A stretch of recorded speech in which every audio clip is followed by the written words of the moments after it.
abre la sesión. Señor secretario, sírvase leer el orden del día.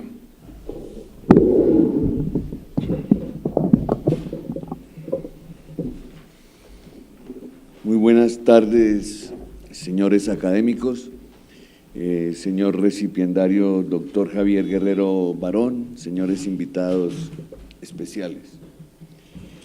Este día es muy significativo para la academia. En el día de hoy la academia está conmemorando el 70º aniversario de la muerte de Jorge Eliezer Gaitán, y el recipiendario tendrá hoy su disertación en torno a Gaitán, el gaitanismo y el 9 de abril. Señor presidente, el orden del día para la sesión es el siguiente: verificación de quórum, comunicaciones y excusas, saludo del señor presidente, presentación de libros, proposiciones y a continuación la ceremonia de posesión como académico correspondiente del historiador don Javier Guerrero Barón. Toma del juramento, disertación sobre el tema Gaitán, el gaitanismo y el 9 de abril, 70 años después, entre la historiografía y la memoria.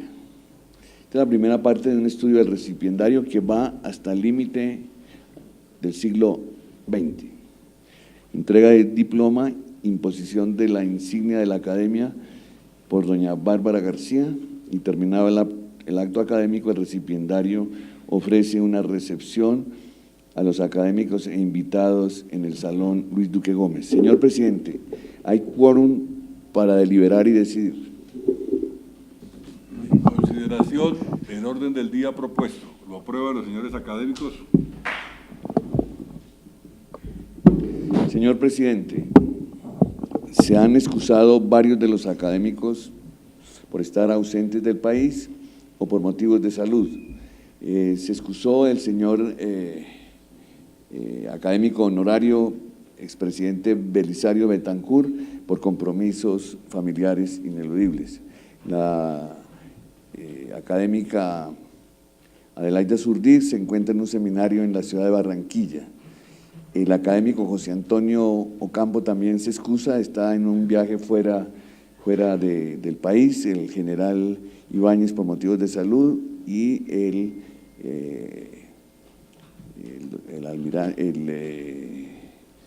doctor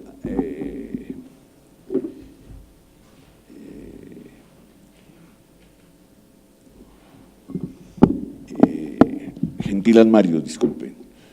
También se ha excusado a última hora. Todos le envían un saludo muy especial al recipiendario. Señor presidente, su saludo.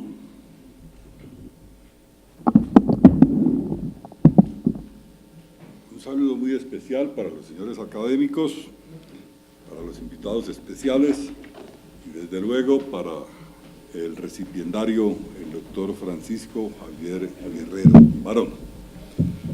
En primer lugar, quiero decirles a los señores académicos que estamos trabajando arduamente sobre la programación que se había diseñado y que se había expuesto y se había aprobado en esta academia para llevar a cabo con motivo del bicentenario de la independencia.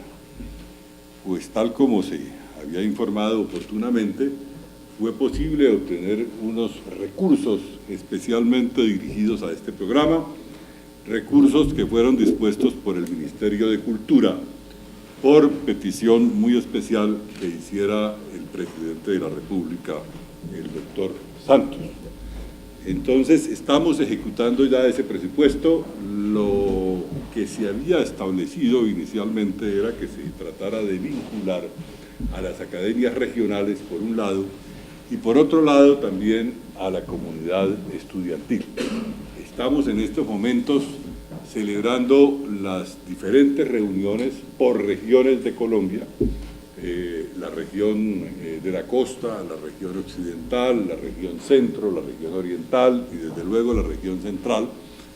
Y una vez se concluyan estas reuniones, pues entonces entraremos a realizar los foros diseñados con participación de académicos nacionales y también de académicos extranjeros para posteriormente proceder a las respectivas publicaciones para que queden esos trabajos como memoria de esta importante celebración del Bicentenario. Nos congrega esta tarde una ocasión muy especial con motivo de la recepción como académico correspondiente del doctor Francisco Javier Guerrero Barón.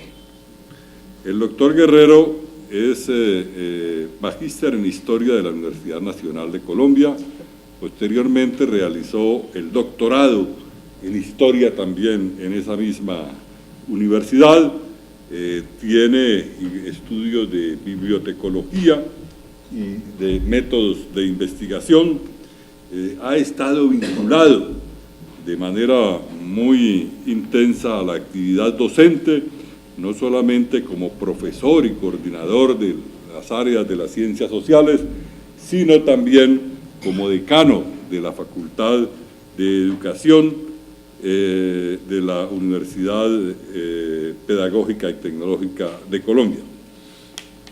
También el doctor Guerrero Barón tiene una experiencia muy importante en la participación de grupos de investigación, no solamente de historia, sino también de estudios políticos, y ha estado asociado al escalafón de Colciencias en este sentido.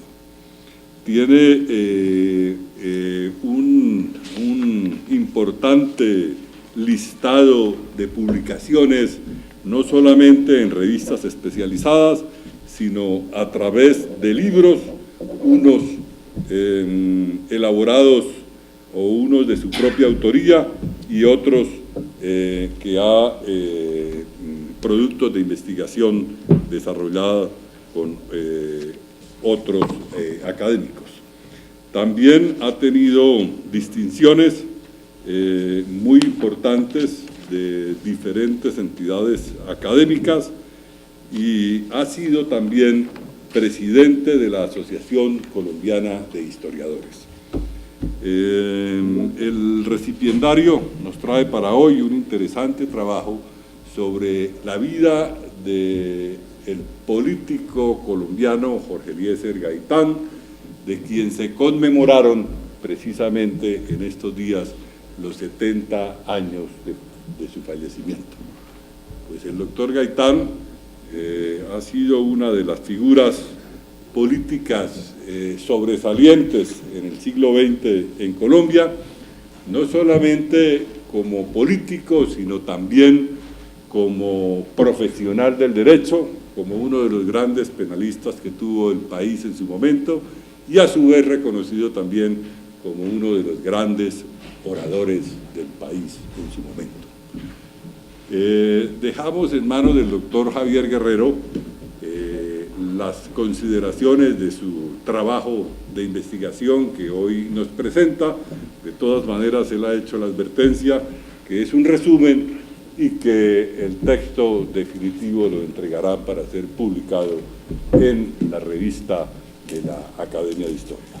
Bienvenido, doctor Guerrero.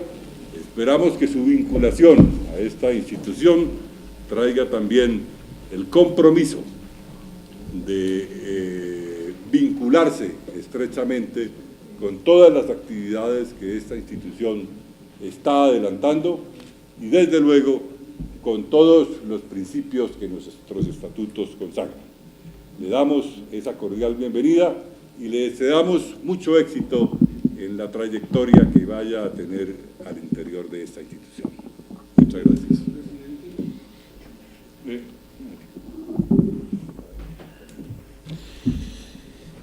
Señor presidente, tengo en la mesa dos proposiciones. La primera dice así: la Academia Colombiana de Historia, en la sesión de la fecha, saluda al académico Doctor Rafael Pardo Rueda, alto consejero para el posconflicto, derechos humanos y seguridad, y le desea una pronta recuperación de su salud en Bogotá a los 8 días del mes de mayo de 2018.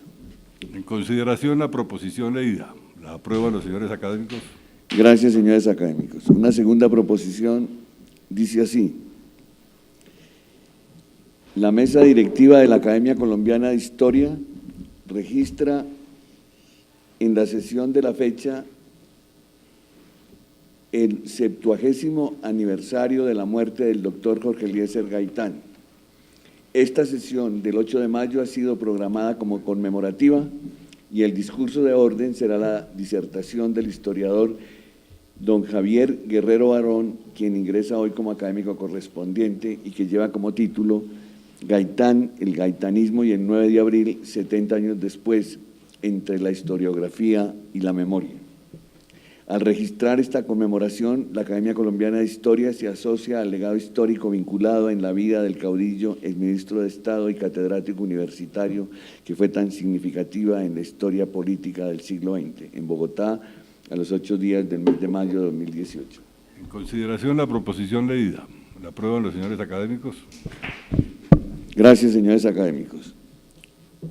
Pasamos, señor presidente, a la presentación de libros. Tiene la palabra el académico Benjamín Ardila Duarte. Señor presidente, para hacer entrega real y material del libro Colombia, comprender el proceso de paz, escrito en francés, a partir de la traducción de varios ensayos de escritores colombianos y extranjeros. Se llama Colombia, comprender el proceso de paz, con la prosa técnica y jurídica de 23 escritores, la mayoría colombianos y unos extranjeros.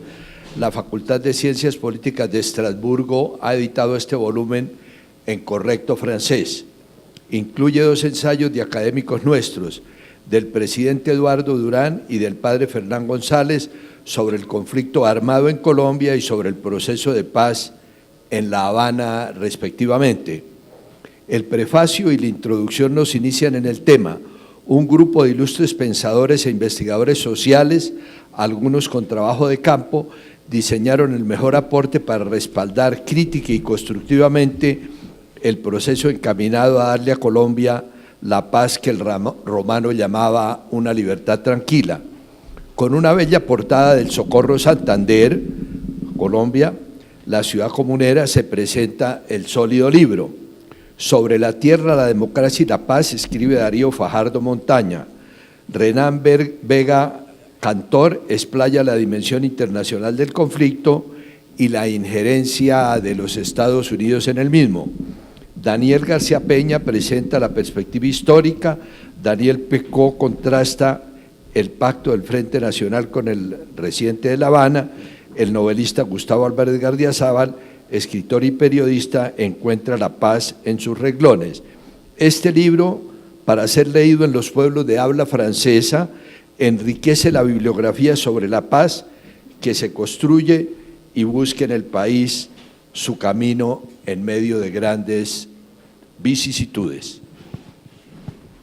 Muchas gracias, académico Benjamín Ardila.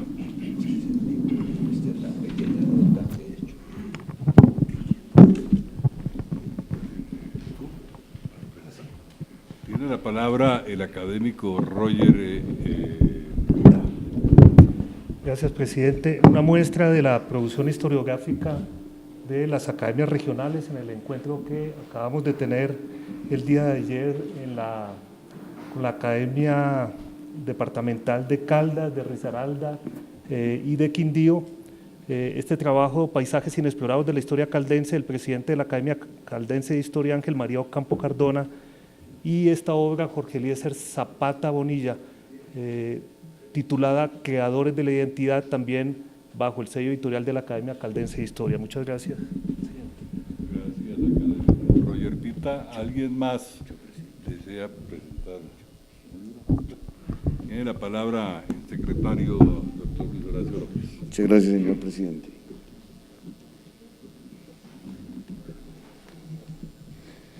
Del académico Amílcar Acosta, se tuvo en la Feria Internacional de Bogotá, en el día dedicado a La Guajira, la presentación del libro Lexicón de Guajirismos, una muy bella edición, señor tesorero, señor bibliotecario.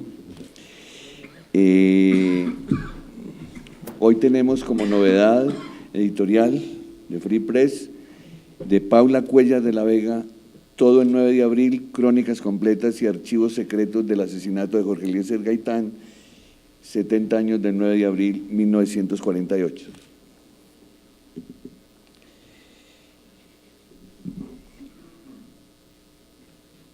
De la colección Ruta del Bicentenario, publicaciones de la Universidad Pedagógica y Tecnológica de Colombia, el volumen 28 de Nuevas Lecturas de Historia, América Latina, Identidad, Soberanía y Unión, una lectura a la Carta de Jamaica, con una compilación de los historiadores Javier Guerrero y Medófilo Medina, con textos de historiadores españoles y colombianos, Justo Cuño Bonito, Medófilo Medina, Juan Marchena Fernández, Ernesto Samper Pisano, Raúl Vallejo, Yamandú Acosta, Guillermo Long, Amílcar Varela, el descubridor de la versión española de la Carta de Jamaica. Don Guillermo Hernández de Alba había descubierto en los legajos del Archivo General de la Nación la versión en inglés de la Carta de Jamaica. Aquí está la traducción completa. El número 33 de Antonio Nariño, revolucionario y ciudadano de todos los tiempos, en los que participan varios de los académicos de la Academia de Historia. Caldas, después de la derrota, geógrafo, astrónomo e ingeniero antes que científico, de la colección Ruta del Bicentenario número 39. Todo, señor presidente.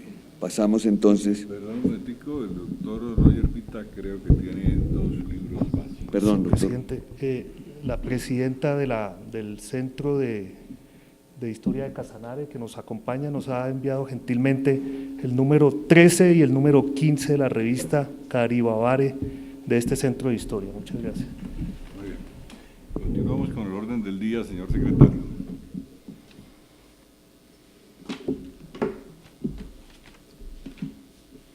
Damos inicio a la ceremonia de posesión como académico correspondiente de don Javier Guerrero Barón. Primero, toma del juramento.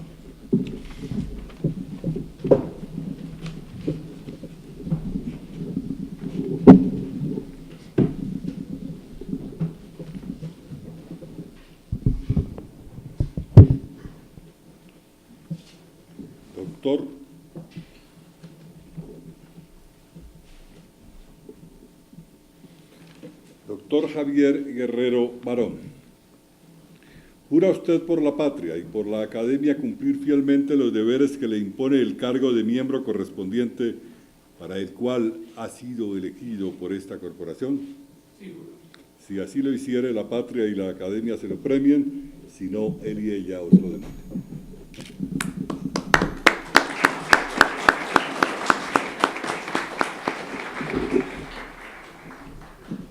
Pueden sentarse.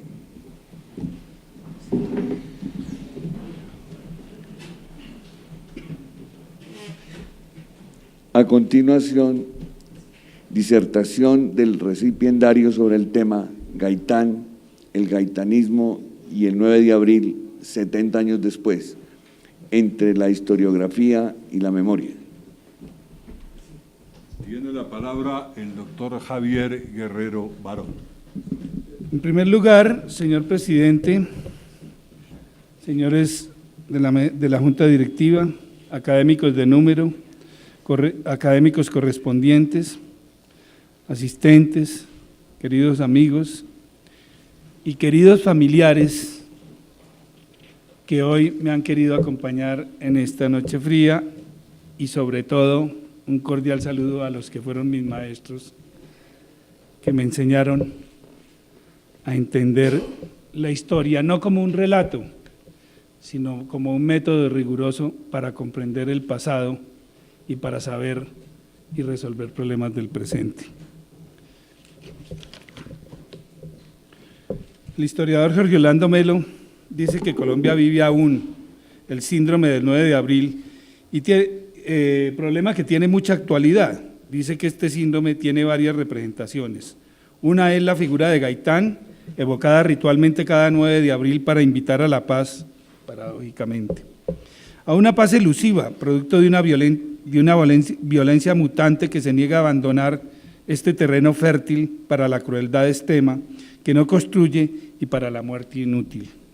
Otra forma de expresar el síndrome es que con cada nuevo suceso trágico el país tiende a encuadrarlo nuevamente en el molde del Bogotazo, donde la muerte de los caudillos populares, dice Melo, de los políticos con amplio respaldo, de las figuras radicales o moralistas que se han enfrentado al consenso dirigente como Jaime Pardo Leal, Bernardo Jaramillo, Carlos Pizarro o Luis Carlos Galán, o el surgimiento de cualquier líder con prestigio popular, siempre estará acompañado del temor de que el patrón del magnicidio se repita.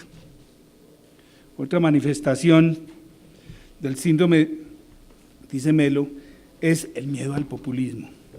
El temor a un resurgimiento de Gaitán, la idea siempre presente de que el movimiento populista tendría un potencial de destrucción y de revuelta plebeya similar al 9 de abril, lo que hizo que buena parte de los dirigentes tradicionales colombianos trataran de prevenir a toda costa el surgimiento del populismo y rodean de hostilidad y cuarentenas sanitarias a todo movimiento, a toda disidencia política, a todo dirigente que empezara a mostrar síntomas de contaminación.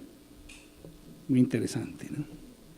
Dejemos así para no traer ejemplos de estos días de agitación política, pero parece que el historiador tiene mucha razón. Colombia, 70 años después, aún vive el síndrome del 9 de abril.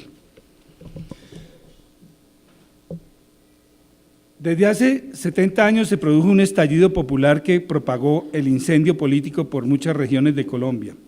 En su momento se popularizó el nombre del Bogotazo y así se conoce, por ejemplo, en los archivos secretos de la CIA y los asuntos exteriores y de los asuntos exteriores de muchos estados americanos y europeos. Hoy está claro que el nombre le quedó pequeño al suceso nacional más importante del siglo XX colombiano y que hizo que este país entonces poco conocido hasta por sus vecinos se volviera notorio en las secciones internacionales de la prensa y en las columnas de los corresponsales extranjeros, es decir, que el nombre de Colombia y de los colombianos en adelante se insertará hasta hoy negativamente en el contexto internacional, por cuanto el país inició un tránsito por fases de conflicto armado interno, de violencias y guerras regionales, y que en varios momentos fueron catalogados como conatos de guerra civil, que hoy, 7 décadas después, no se han superado, y por el contrario tienden a prolongarse. Si se puede afirmar que se trata de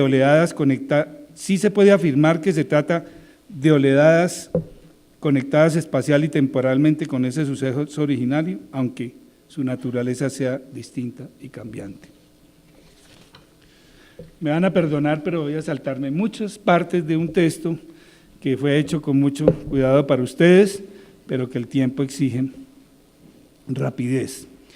Y aunque la violencia no comenzó el 9 de abril, dado que los años anteriores hubo casi 14.000 muertes violentas, en 1948 se llega a 43.500 y en 1949 a 18.500 y en el 50, año de la gran oleada, se sobrepasa la cifra de 50.000, para solamente mencionar algunos años cercanos. Este ensayo solo pretende hacer una reflexión de corte historiográfica descriptiva sobre las preguntas que desde hoy nos hacemos para poder comprender nuestra historia nacional y nuestra inserción en el contexto latinoamericano y mundial de la Guerra Fría, como lo señala uno de los textos más importantes que aquí reseñaremos. El presente trabajo es la primera parte que da cuenta de lo que se ha escrito en el siglo XX y consta de 7 partes. Se trató de agrupar por décadas un registro de los principales libros de autores individuales o colectivos escritos desde el año hasta el año 2000, tratando en lo posible de escoger aquellos que hicieran alusión directa al tema hay más o menos unos 132 libros que hacen referencia directa al 9 de abril, en solo el siglo XX. Entonces, se hace un recorrido en primer término ante todo lo producido anteriormente a 1960, en segundo lugar, la historiografía gaitanista de los próximos amigos y seguidores contemporáneos, en tercer lugar, la historiografía partidista. La cuarta sección, a partir de los años 80, cuando emerge vigorosamente una gran producción que se relata articulada con la memoria del autor como participante de los constructores de reflexiones sobre temas varios a través de encuentros académicos y la forma como se construyeron los estudios más importantes del periodo en diálogo con sus autores. La quinta sección se dedica a la producción de la Universidad Nacional y otros núcleos universitarios investigativos y centros de pensamiento. La sexta sección se dedica a los estudios norteamericanos y a las miradas colombianistas y extranjeros, para culminar en la séptima con los estudios que construyeron la tesis de que el 9 de abril configura el primer acto internacional de la Guerra Fría en el hemisferio occidental, con el que se cierra la primera parte. La segunda parte se ocupará, y no va a ser leída aquí, de los estudios y las miradas del siglo XXI, una rápida referencia a las tesis de grado y una revisión de las hipótesis relevantes a partir de las preguntas finales que trataré de alcanzar a leer en este texto. Antes de 1960. Podría decir que la historiografía del Bogotazo y la violencia tiene un primer impulso en la década de 1960 con la publicación y el debate que desata el libro La violencia en Colombia, que es el primer estudio que con su impacto y su irrefutable documentación primaria significa un salto que permitió la superación de la literatura bipartidista, que es la anterior etapa. Pero es un impulso efímero que sucumbe con el Pacto de Perdón y Olvido que significó el Frente Nacional y que impactó severamente la historiografía sobre el tema. A partir de 1980 se da un boom de estudios sobre la violencia y el 9 de abril y se vuelve a retomar el hilo. Los primeros libros que se escribieron sobre el tema, en su mayoría crónicas, relatos partidistas y justificaciones o juicios de valor sobre lo sucedido, tienen cierto parecido con lo que en literatura de ficción se denomina literatura noveabrileña, un apelativo despectivo para muchas novelas autobiográficas y narrativas que se mueven entre la literatura y los relatos memorialistas hasta que aparece una literatura mayor cuyas primeras manifestaciones podríamos ubicar con las novelas Viento Seco, Cóndores no se entierran todos los días, que fue llevada al cine magistralmente en 1984, se sumaron las contribuciones de las artes escénicas a la ola de imaginarios y estudios sobre el tema de la violencia. Allí hay que destacar que hay numerosas obras de teatro que surgieron desde el mismo momento del Bogotazo. Además, una gran cantidad de novelas donde se escribe la misma obra de García Márquez y de los más importantes escritores contemporáneos. Escritor importante que se repite ha escrito por lo menos un cuento sobre el 9 de abril o la violencia. Algo equivalente sucede con la historiografía. Muchos sujetos creen tener la versión de la verdadera historia por haber sido testigos familiares o protagonistas. La fuerte presión que se desató después del Bogotazo hace que mucha de esta literatura circule clandestinamente impresa en pequeñas imprentas de pueblo o reprográficamente por mecanismos artesanales como mimeógrafos o simplemente mecanografía con varias copias al carbón, pocos ejemplares de mala calidad o corta duración de los materiales que lo soportaban y por lo menos en Boyacá la experiencia es que muchos archivos de baúl han desaparecido paulatinamente, pero esa historiografía memorialista tuvo un papel primordial en el ejercicio colectivo de contar la pesadilla nacional. Los gaitanistas y contemporáneos de Gaitán. El primer texto es el único anterior a la muerte de Gaitán, es una diatriba contra el mismo Gaitán. Es un retrato psicológico y autobiográfico contra Gaitán, el que incluso lo trata de traidor a la causa agraria por haber formado en 1933 la Unión Izquierdista Revolucionaria UNIR, abandonado abruptamente en 1935 cuando intuitivamente, tras un rotundo fracaso electoral, regresó a las toldas liberales para dejar atrás un énfasis rural de su praxis política y convertirse en un adalid urbano. Allí configuró Gaitán todo su aporte a la Ley 200 del 36 y a la reforma constitucional y se vincula al gobierno de López Pumarejo y entendió que era mal negocio hacer oposición a ese gigante que era en ese momento López Pumarejo de la Revolución en Marcha. El libro se llama El apóstol desnudo o 2 años al lado de un mito, publicado en 1936. Casi inmediatamente después de su muerte aparecen los primeros textos que son las biografías tradicionales y entusiastas y carentes de contexto analítico, obviamente, y abundantes en adjetivaciones. Entre los libros de amigos, seguidores y contemporáneos contemporáneos está Gaitán, vida y muerte y permanente presencia, está Gaitán íntimo, pero quiero hacer énfasis en un primer libro de un izquierdista. Luis Vidales, La insurrección desplomada del 9 de abril y su teoría, su praxis, quien unió una cercana amistad y además es el análisis de un marxista que por sus ideas de resistencia años después debe salir al exilio. Es el primer texto que esboza que el 9 de abril sucedió en Colombia una revolución frustrada que va a ser posteriormente una tesis recurrente en la historiografía de izquierda. Uno de los primeros estudios analíticos de este periodo que interpretan el gaitanismo y el 9 de abril como un proceso de revolución valorada positivamente y desde el punto de vista socialista es el texto de Antonio García Gaitán y el problema de la revolución en Colombia, publicado en el 55. Muchísimos textos de ese momento en los que no me voy a detener, solo voy a señalar un libro de un contemporáneo, pero nada amigo de Gaitán, Alberto Niño, quien era el jefe de detectives de la policía, quien escribe un interesante texto en el mismo año 49 que se llama Antecedentes y secretos del 9 de abril. Hay que retomar ese texto, muy importante.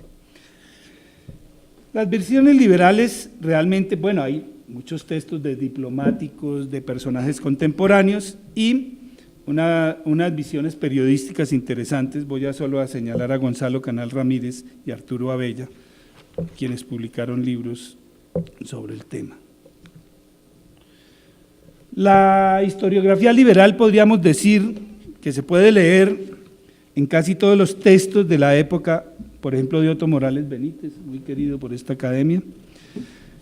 Además, podríamos tener también el texto más conocido y más leído, que es de la República a la Dictadura, de Carlos Lleras Restrepo, un gran contradictor de Gaitán, publicado en el 55.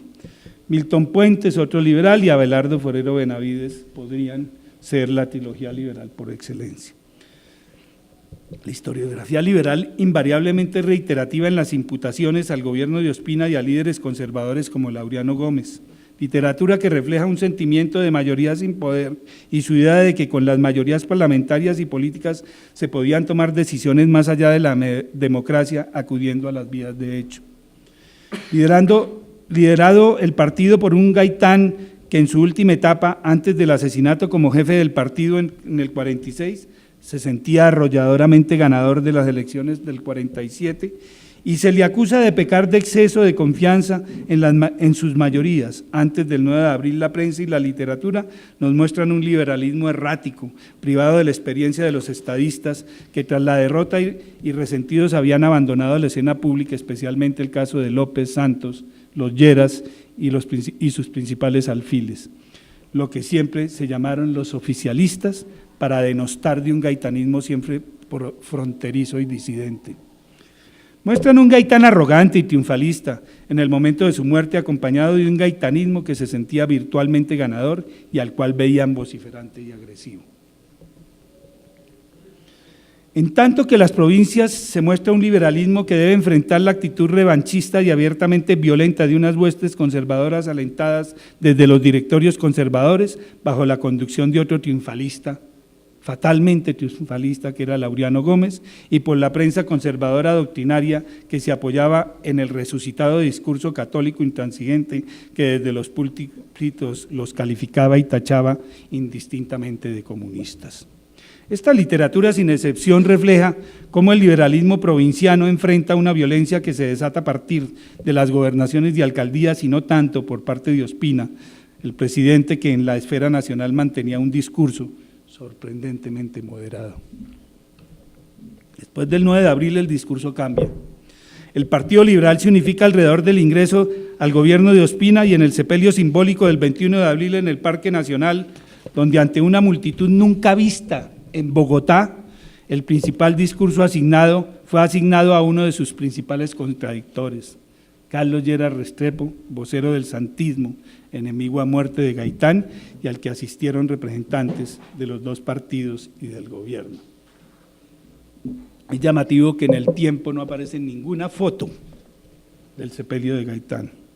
Mientras desconocían a los líderes gaitanistas desde ahora perseguidos por un gobierno de conservadores y liberales, de alguna forma el liberalismo oficialista le jugó a la persecución de los noviabrileños hasta que se dieron cuenta que ellos eran los siguientes en la lista negra de los pájaros y chulavitas, como lo demostró la experiencia de muchas regiones y cuando el conflicto llegó a la capital, con el incendio de las casas de los patriarcas Alfonso López Pumarejo y Lleras Restrepo, las sedes de los periódicos El Tiempo y El Espectador y la sede de la Dirección Nacional Liberal el 6 de septiembre de 1952, sin que las autoridades trataran de evitarlo.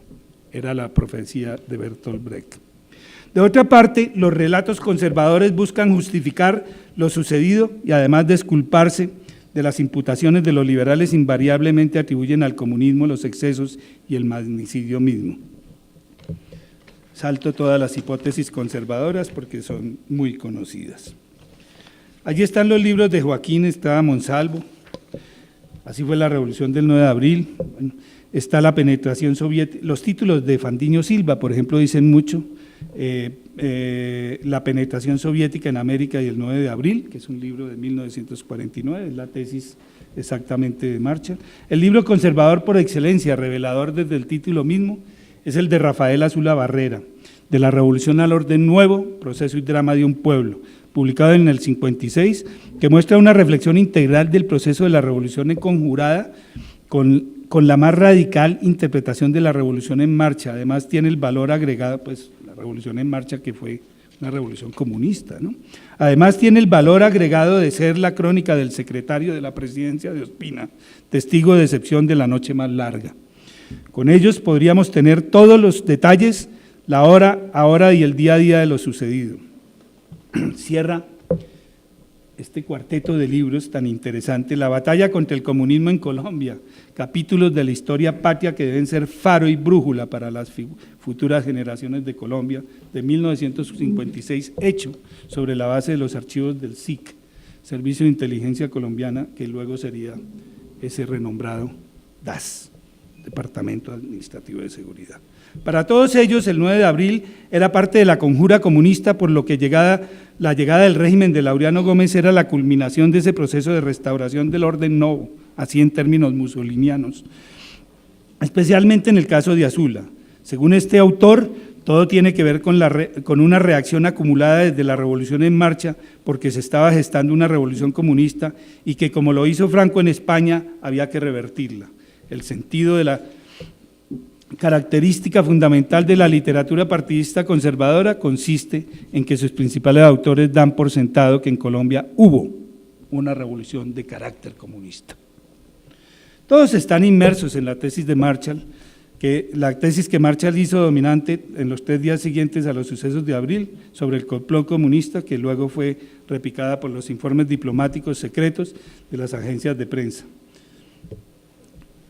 De todas maneras, la tesis es que los comunistas solo buscaban boicotear la conferencia panamericana, pero todos ya están insertos en la persecución anticomunista impulsada por el senador Joseph McCarthy en los Estados Unidos, cuando se reactiva el Comité de Actividades Antiamericanas del Senado, condenando a la cárcel y al ostracismo hasta el maestro del cine mudo Charlie Chaplin y a muchos otros intelectuales en uno de los capítulos más notorios de la intolerancia de comienzos de la Guerra Fría, que hoy nos parecen caricaturescos. Eran tiempos de la gran paranoia que nos llevó a ser el único país de América Latina que se fue a pelear a la guerra de Corea para que el comunismo no viniera a Colombia.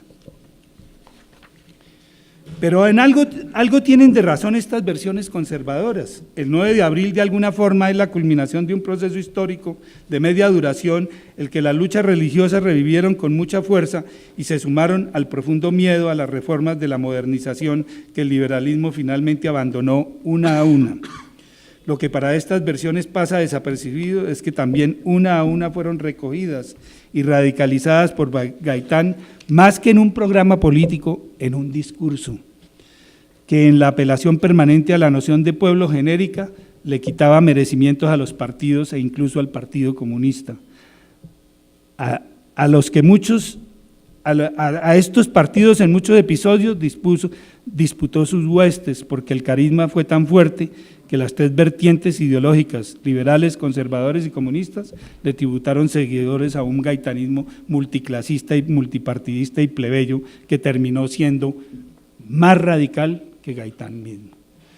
El gaitanismo se transforma en una especie de leviatán violento, más radical que el mismo Gaitán. En tanto que en general, las visiones de la izquierda de esos tiempos perciben el 9 de abril con clave revolucionaria, pero negativamente, como una revolución social frustrada por el caos, el alcohol y la falta de una vanguardia y un liderazgo del gaitanismo, algunas veces caracterizado como un movimiento pequeño burgués que quedó paralizado por la tragedia y la desaparición de un caudillo que suplantó a las masas sin que pudiera canalizar los ímpetus populares de innumerables juntas revolucionarias y por la posición timorata y calificada por los más radicales como traidora de la dirigencia liberal oficialista y antigaitanista.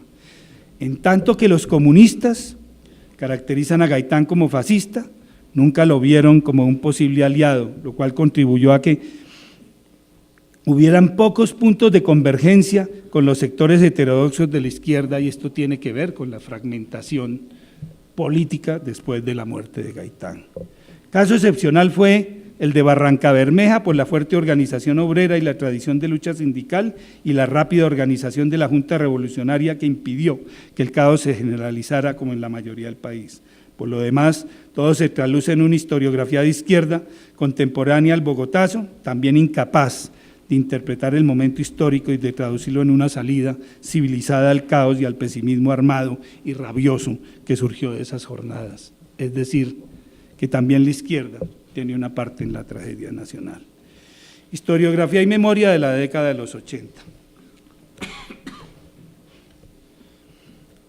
En los años 80 definitivamente hay un salto fundamental en la historiografía. Voy a tratar de hacer una trayectoria desde la experiencia personal con el tema que nos ocupa. Tiene un tono autobiográfico para rendir un homenaje a quienes me enseñaron este capítulo de la historia colombiana y que hoy, señores académicos, se encuentran algunos aquí presentes. La afinidad con el tema viene desde los relatos de mi padre, un bogotano contemporáneo de Gaitán, de mi condición de asistente de Eduardo Maña Luna en el Departamento de Sociología de la Universidad Nacional, por quien pude conocer a los otros pioneros de este libro imprescindible, a Guzmán y a Valls, coautores de La violencia en Colombia, y posteriormente a través de Gonzalo Sánchez, aquí presente, me honra, quien entonces actualmente director del Centro de Memoria Histórica, quien conformó lo que hoy llamaríamos un semillero de jóvenes investigadores con estudiantes de historia en un convenio con el Centro Gaitán, entonces dirigido por la hija del caudillo, Gloria Gaitán, grupo integrado por colegas, todos ellos historiadores recién graduados, quienes fueron Mario Aguilera, Ricardo Peñaranza, Elsie Marulanda, David Moreno, Iván Marín, junto a otras personas de nuestra generación como Magdalena Cabrera del Archivo General de la Nación, del Archivo Nacional entonces, y Darío Betancur, y aunque no éramos parte de su equipo, por la cercanía y amistad pudimos conocer algunos aspectos del extenso Archivo Gaitán y conocer muchos secretos que allí se guardaban, pero sobre todo un acercamiento intelectual a las dimensiones humanas e históricas del personaje, de su época, de su mundo familiar, de su mundillo político, y de manera privilegiada pudimos conversar por muchas horas con todas estas personas,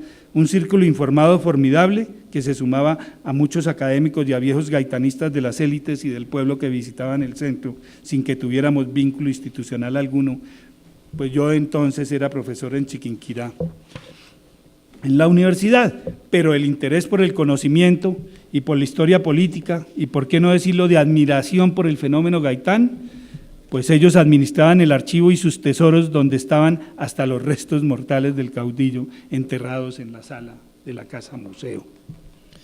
El primer escenario de debate y confrontación de ideas fue el primer seminario sobre el movimiento sociales, gaitanismo y 9 de abril, en el Auditorio Camilo Torres de Sociología de la Universidad Nacional en 1982, donde pudimos conocer los primeros documentos de la CIA traídos por el hoy académico Álvaro Tirado Mejía, traídos de Washington por Álvaro Tirado Mejía, meses antes, Jacques April-Nicet dictó un taller para pocas personas sobre su libro de construcción, el impacto del 9 de abril en el centro de Bogotá, en el CINEP, donde además nos enseñó la pasión por el tema y por los métodos de investigación social urbana. En el mismo escenario conocimos los procesos de investigación del caso del Tolima por el investigador Carlos Eduardo Jaramillo, con Gonzalo Sánchez, un debate muy interesante. Fue el acercamiento a un gran maestro a partir de la lectura del libro y los debates con los jóvenes historiadores alrededor de un libro, Los días de la Revolución, Gaitanismo y 9 de abril en provincia, que mostraba una dimensión desconocida de lo que fue el Bogotazo fuera de Bogotá, y con David Moreno, un estudiante de la carrera de Historia, quien publicó antes que todos nosotros su ópera prima. Tuvimos las primeras conversaciones, confrontaciones, porque había mucha pasión que nos permitían una distancia crítica para no caer en un peligroso síndrome de Estocolmo con la figura carismática de Gaitán, que después de muerto seguía embrujando a la audiencia con su verbo electrizante y su martirio que lo convertía en una figura aún más llamativa para las nuevas generaciones de estos tiempos llenos de política y anhelos de militancias intelectuales. Guillermo Hernández Rodríguez expuso con brillante lucidez el plan Gaitán que habían diseñado los intelectuales que como Antonio García acompañaban la campaña desde la Jefatura Única del Liberalismo desde 1947. Casi nos convence de que Gaitán había hecho tránsito de demagogo de plaza pública a estadista y que se perfilaba para ser el próximo y el más inteligente presidente de la República de toda la historia, y que por su coherencia programática sería algo así como el segundo Simón Bolívar. A eso se sumaban algunas tertulias con Luis Emiro Valencia, el exyerno del caudillo, lleno de vivencias y con la misma Gloria Gaitán, con sus relatos sobre la revolución imaginada y sus recuerdos de infancia. Harto nos costó tomar distancia de tan halagüeña perspectiva del pasado y sus fuentes vivas diciéndonos que todo tiempo pasado fue mejor. Aguilera era desde entonces un ejemplo a seguir, además de ser, como todo el grupo, lleno de humor negro e ironías sobre qué hubiera pasado si Gaitán no hubiese sido asesinado. Tenía la cualidad de ser uno de los más críticos, además de ser de lejos el mejor historiador, pues había ganado en 1981 el premio 200 años del movimiento comunero con una inmejorable investigación para el tema de una monografía de pregrado y nos involucró en la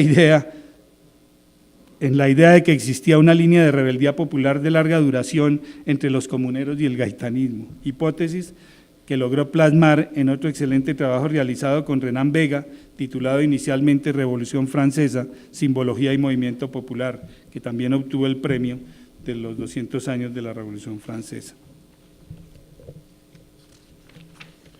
En este clima intelectual tomamos la iniciativa de organizar los simposios nacionales de la violencia en Colombia, en Chiquinquirá en el 82, 86 y 90, el primero de ellos con apoyo del Centro Gaitán, en un momento de intolerancia cuando hablar de violencia era altamente sospechoso y podía involucrar a quien lo hiciera con alguno de los numerosos grupos armados de la época, y acompañar el Simposio Internacional sobre la Violencia en la Universidad Nacional que se realizó en 1984. Eventos coordinado por Gonzalo Sánchez. Eventos académicos que se convirtieron en sitio de encuentro nacional e internacional de estudiosos del tema, además de Umaña, Fals, Otto Morales, Alfredo Vázquez Carrizosa, Arturo Alape, Pierre Gilodet, Álvaro Villar Gaviria, Eduardo Pizarro, también aquí presente, Francisco Leal Buitrago, Álvaro Camacho Guisado, fallecido, Malcolm Diz, académico, Jaime Arocha, John Agudelo Ríos, consejero de paz, Juan Manuel López Caballero, hijo de Alfonso López Michelsen,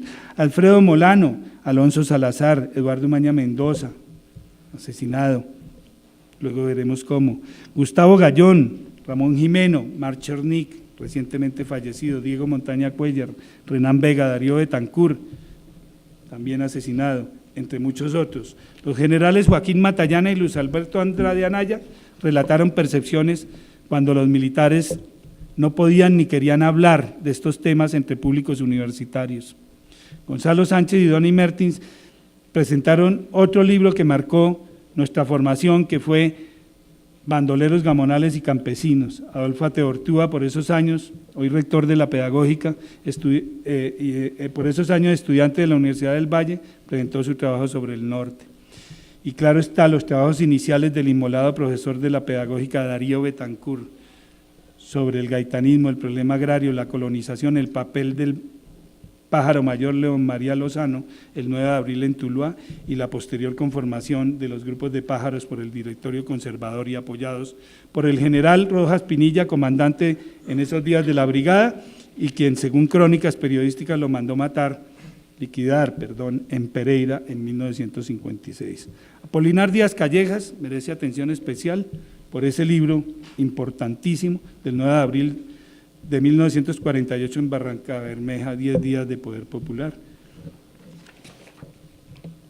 Algunos de ellos sucumbieron a la violencia de la nueva generación de herederos de pájaros y chulavitas, los paramilitares y el sicariato, cuya misión era continuar la tradición criminal del bogotazo, pero ahora con ametralladoras, pistolas o con o sin silenciador y motosierras, y a nivel urbano movilizados en motocicletas de alto cilindraje, asesinando jueces, periodistas, intelectuales y activistas divergentes, alimentando desde un proyecto político macabro del narcotráfico que se convertía en el brazo armado de una difusa contrainsurgencia, muy seguramente controlada por élites políticas regionales y nacionales. Otro hecho memorable como aprendizaje y que se deriva de estos tiempos de Chiquinquirá fue el aporte intelectual de la obra de un gigante, Daniel Pecó, uno de los colombianistas más prolíficos y críticos sobre el tema. La deuda con toda su obra es muy importante, especialmente con su libro Orden y Violencia, que ha tenido mucha influencia en toda nuestra generación. Además, sus aportes a una salida política negociada a nuestros conflictos armados. Es decir, Pecó fue uno de los más críticos con el populismo de Gaitán, con su relación con las masas y caudillo, y sobre todo muy crítico con su ambivalencia frente al Partido Liberal. En 1984, Gonzalo Sánchez y el Centro Gaitán organizaron el primer simposio internacional sobre la violencia en Colombia en el Auditorio León de Grave de la Universidad Nacional, donde obviamente el punto de partida fue la reflexión sobre el 9 de abril. Allí se encontraron por última vez en vida los autores del mencionado libro Guzmán Umaña y Valls, al lado de Catherine Legrand, Malcolm Diss, David Bushnell, también fallecido, exacadémico, Charles Berquist, Pierre Gilodés, Daniel Pecó, Teófilo Medina, Eduardo Pizarro, Bernardo Tovar, Carlos Eduardo Jaramillo y Carlos Miguel Ortiz, con un capítulo especial de otro gigante de la historia del siglo XX, Erich J. Hobsbawm, sobre el bandolerismo. En medio de estos debates, un suceso inesperado alteró el clima intelectual del evento.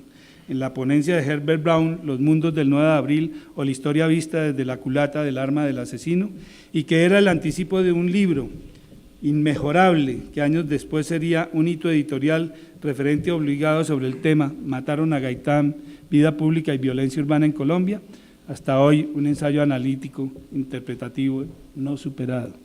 Era un trabajo para la época innovador que proponía nuevas miradas sobre el tema.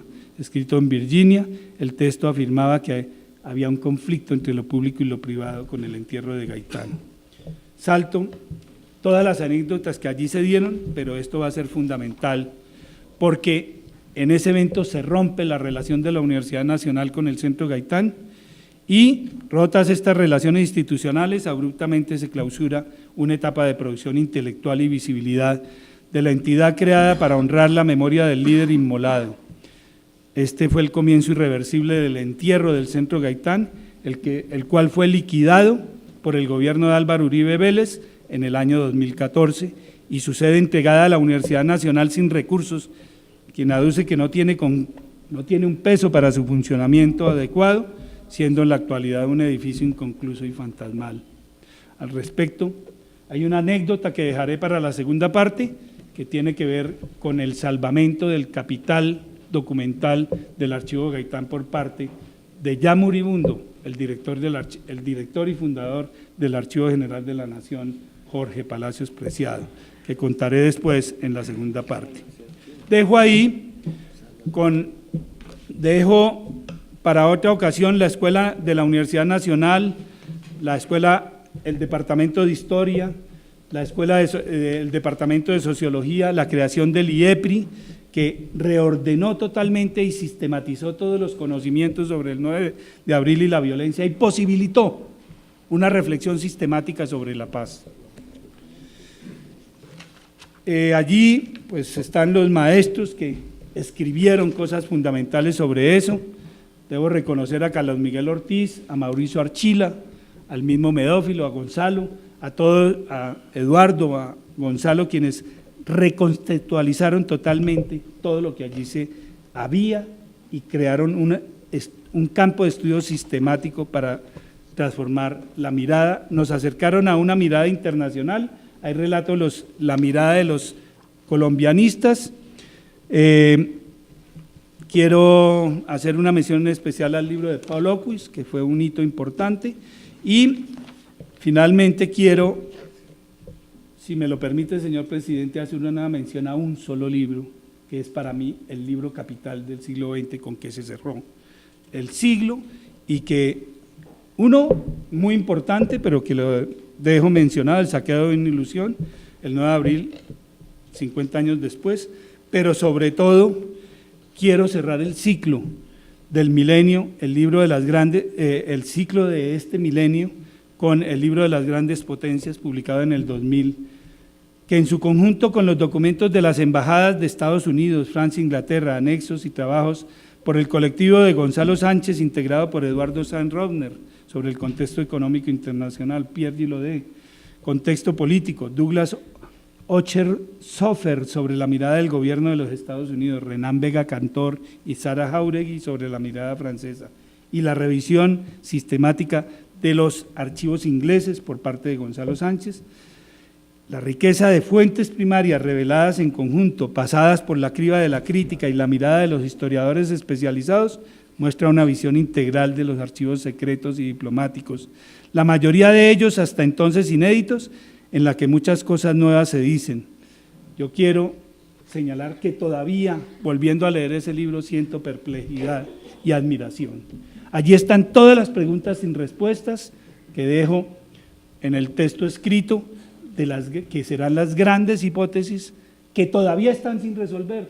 Señores historiadores, paradójicamente 70 años después no hemos avanzado nada, porque cada 9 de abril nos dedicamos a ser incensarios y no a hacernos preguntas inteligentes. Es decir, señores miembros de la Junta Directiva, que hemos hecho un recuento de libros conocidos y conscientes de que no están todos. Algunos investigadores para escribir esos libros dieron su vida, algunos otros fueron amenazados y todos en su conjunto serían quienes completarían el cuadro de conocimiento de una época de libros de historiadores comprometidos y vivencias sobre los libros, porque se jugaban más que el hilo de la verdad y la erudición, la vida, porque después del 9 de abril la historia que escribimos no es un problema de erudición inútil, era y es parte de la suerte de Colombia, el país de las dificultades, para que la pluma de Clio nos ayudara a salir de las violencias y de las permanentes y diversas formas de amenaza, de guerra civil amorfa y mutante que nos consumió durante estas 7 décadas y que algunos colombianos insisten en prolongar. Cualquiera que sea la posición de los historiadores, no queda duda de que los hechos del Bogotazo siguen siendo síndrome y fantasma que ronda el pasado y el presente de esta nación colombiana. Muchas gracias, señores.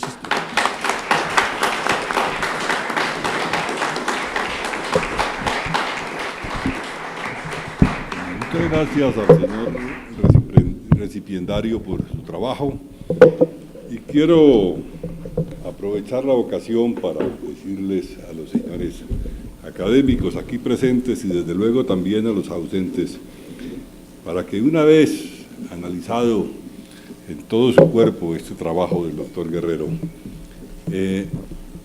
podamos continuar con la investigación sobre este episodio de la historia política del siglo XX que fue muy importante y desde luego que, como usted muy bien lo decía, todavía después de 70 años de haber ocurrido este episodio de la muerte de Jorge Eliezer Gaitán, sigue sin esclarecer.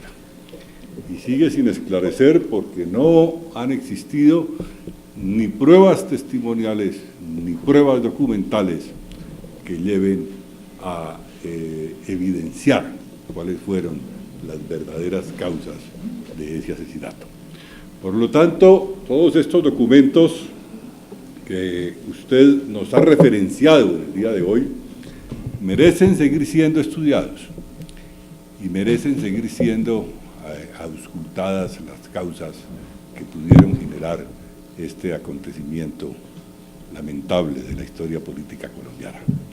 Queda entonces para el escrutinio de los historiadores y de las nuevas generaciones, para que, decantadas las pasiones, se pueda examinar de manera más sopesada este importante episodio de la historia colombiana.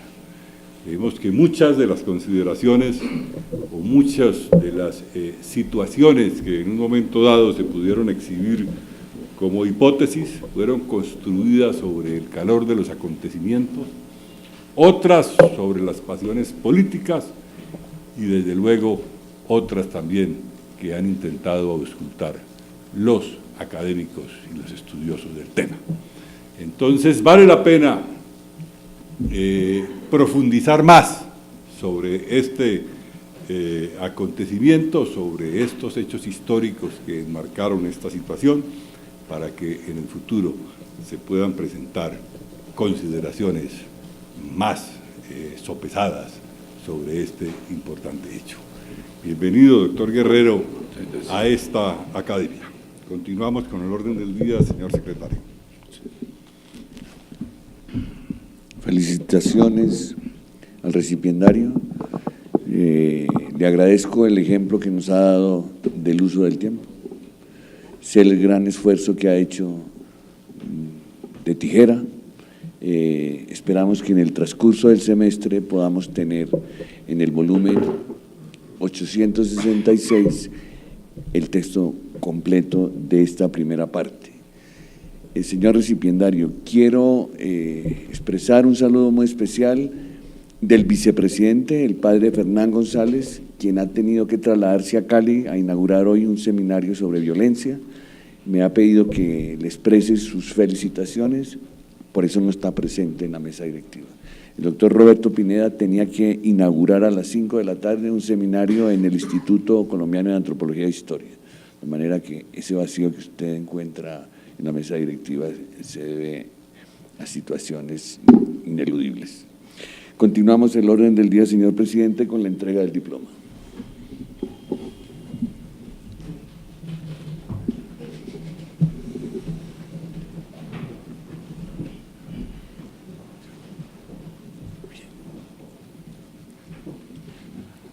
El diploma que lo acredita como miembro correspondiente de esta institución dice así: República de Colombia, la Academia Colombiana de Historia, en atención a los merecimientos de don Javier Guerrero Barón, lo ha elegido académico correspondiente de la corporación.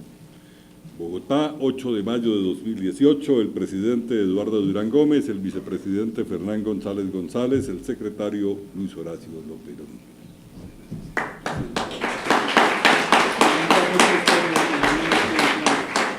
Felicitaciones, bienvenido.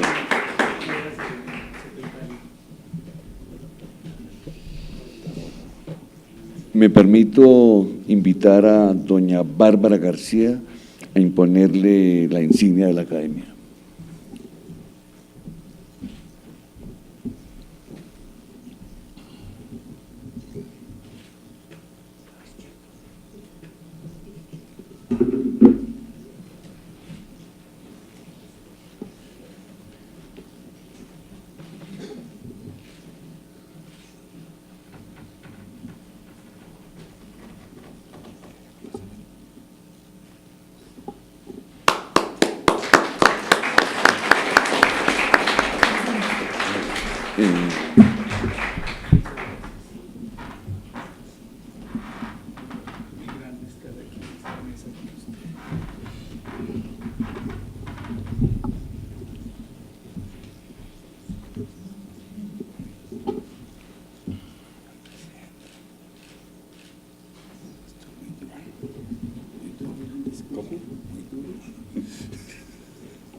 secretario, continuamos con el orden del día.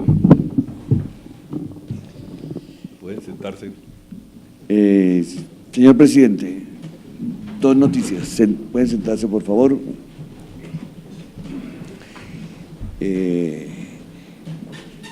Podrán ustedes haber notado las dimensiones del telón en el que se proyectaron las imágenes de Gaitán.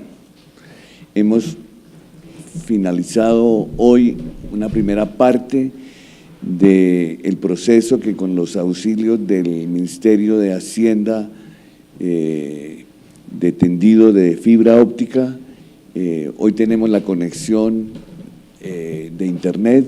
Esperamos tener la posibilidad en la próxima sesión del 22, estamos en este momento en pruebas, en la próxima sesión de posesión de la académica Montserrat Domínguez, que viene de la Universidad Complutense de Madrid como académica correspondiente de España, a posesionarse en el día 22. O sea que hoy estamos estrenando telón metálico y activado electrónicamente. Ya pasamos a descanso a Yesid de que tenga que jalar y subir el telón tradicional.